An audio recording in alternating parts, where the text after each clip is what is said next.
dari kelompok 6. Sebelumnya kami izin memperkenalkan diri. Nama saya Mela Kristianti. Nama saya Kayla Putri. Saya Rayasi. Saya Arif. Di video kali ini kami akan menjelaskan tentang Kerajaan Aceh. Selamat menyaksikan semuanya.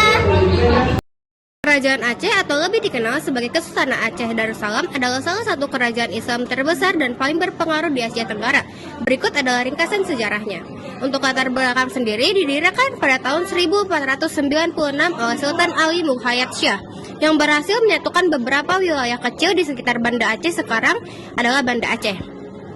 Berada di jalur pelayaran internasional dan memiliki akses ke hasil bumi seperti lada, emas, dan rempah-rempah membuat Aceh tumbuh menjadi kerajaan besar. Letak geografis dan strategis membuat Aceh menjadi pusat perdagangan dan penyebaran Islam di Asia Tenggara. Untuk masa keemasan sendiri, puncak kejayaan terjadi pada masa pemerintahan Sultan Iskandar Muda pada tahun 1607 sampai 1636 yang merupakan sultan terbesar dalam sejarah Aceh. Untuk ekspansi wilayah, menguasai hampir seluruh pantai barat dan timur Sumatera serta wilayah di semenanjung Malaya seperti Pahang dan Kedah.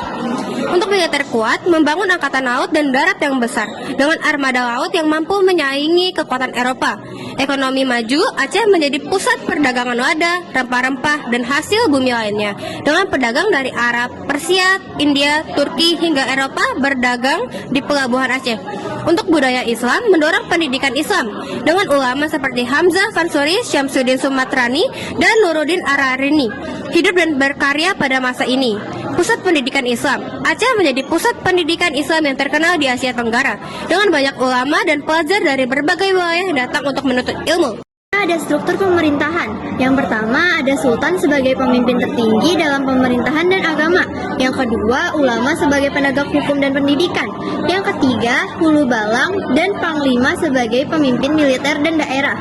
Yang keempat ada sagi dan mukim sebagai pembagian wilayah administratif.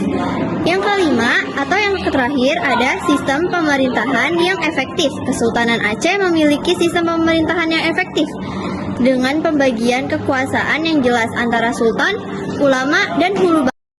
Selanjutnya ada peran perempuan. Yang pertama, perempuan memiliki peran penting dalam masyarakat Aceh, tetapi juga sebagai pelopor pendidikan dan kegiatan sosial. Yang kedua, beberapa kali dipimpin oleh sultanah atau ratu, seperti Sultanah Tajul Alam, Safiyatuddin Syah, dan Sultanah Nurul Alam Nakiatuddin, yang mampu menjaga stabilitas kerajaan meski berada dalam tekanan Belanda. Hubungan internasional. 1. Menjalani hubungan diplomat dengan Kesultanan Utsmani Turki Ottoman untuk bantuan militer melawan Portugis. Yang kedua, berhubung dagang dengan Inggris, Belanda, Denmark, dan pedagang Timur Tengah. Dan yang ketiga, mengirim utusan ke Eropa dan menerima bantuan senjata serta pelatihan militer dari Turki. Yang keempat, jaringan perdagangan yang luas. Aceh memiliki jaringan perdagangan yang luas tidak hanya dengan negara-negara Asia, tetapi juga dengan negara-negara Eropa. Untuk kemunduran sendiri yaitu setelah Iskandar Muda wafat, terjadi kemunduran akibat perpecahan internal, konflik kekuasaan antara bangsawan dan ulama, dan tekanan dari kekuatan kolonial Belanda dan Inggris. Yang kedua, pelabuhan Aceh mulai tersaingi oleh pelabuhan lain seperti Malaka dan Batavia. Yang terakhir, penetrasi kolonial, Belanda dan Inggris mulai menanamkan pengaruh mereka di Aceh yang memperlemah kekuatan kesultanan. Perlawanan terakhir dan runtuhnya.